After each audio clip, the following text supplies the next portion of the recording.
Thomas Jefferson, a man of many accomplishments as a lawyer, congressman, Secretary of State, Vice President, and President of this country.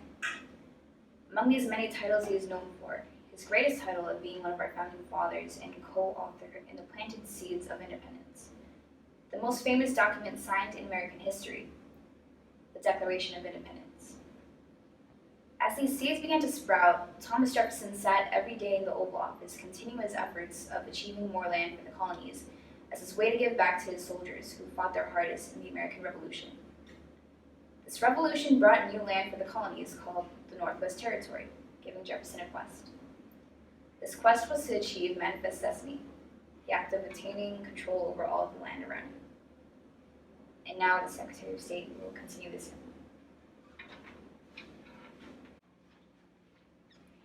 Thank you very much, Mr. President. Now I will speak about the journeys of achieving manifest destiny. Jefferson set out a journey for the people to take part in the efforts to make manifest destiny possible in the colonies many years after he died. As his way to leap into the foreseeable future, he made the courageous choice of using his executive power to purchase the Louisiana Territory in 1803. This was the footstep where everyone saw the possibilities that Jefferson had been advocating for during his terms. When it was time for Jefferson to leave office, he was certain that those who entered office after him would continue his legacy. Under James Monroe's presidency, his greatest achievement was obtaining the small land where today lies North Dakota and Montana that was obtained from signing the Treaty of 1818. After the Treaty of Paris in 1783, American immigrants moved into West Florida, which was under Spanish control. However, when these settlers rebelled in 1810, President James Madison and his Secretary of State, James Monroe, began negotiating for that territory. When James Monroe became president, his Secretary of State, John Quincy Adams, reached an agreement with the Spanish minister, Luis de Onis, where Spain ceded East Florida to the United States and renounced all claim to West Florida.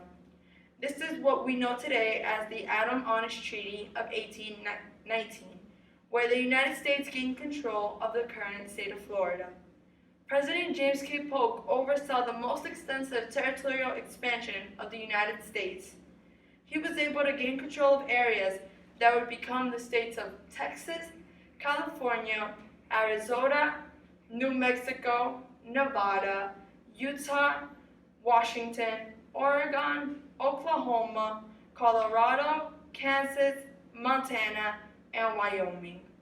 In 1844, President John Tyler began negotiations with the Republic of Texas, and on April 12, he presented a treaty of annexation, but he lacked a number of votes from the Senate to ratify the treaty.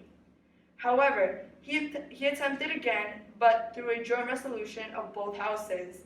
And along with the support of President-elect Polk, Texas was admitted into the United States as the 28th state on December 29, 1845. While he was the president, people greatly supported the idea of manifest destiny, and people believed it was the obligation and the right of the United States to expand its rule across the continent. American immigration was rapidly increasing on the Oregon Trail to the territory, causing the issue regarding the border to become a crucial one in Congress. President Polk suggested to Great Britain a settlement on the 49th-degree line, and on June 18, 1846, the Senate ratified the treaty. On February 2, 1848, the Mexican-American War came to an end with the Treaty of Guadalupe Hidalgo, which established the Rio Grande, which today crosses vertically through the middle of New Mexico.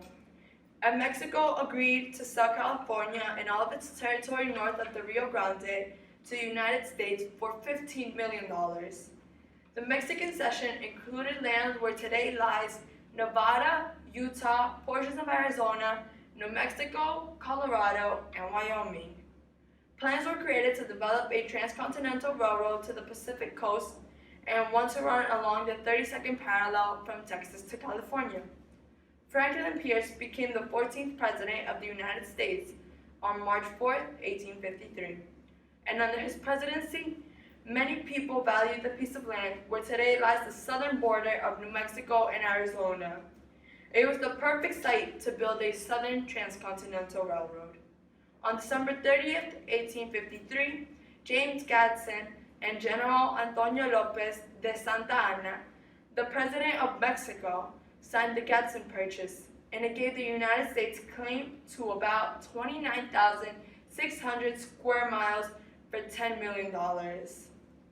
On August 21st, 1959, Eisenhower was able to claim the state of Hawaii, and the last state to be acquired by the United States was Alaska on March 30th, 1867, by President Andrew Johnson. Now, to close the ceremony, I invite the President back onto the podium.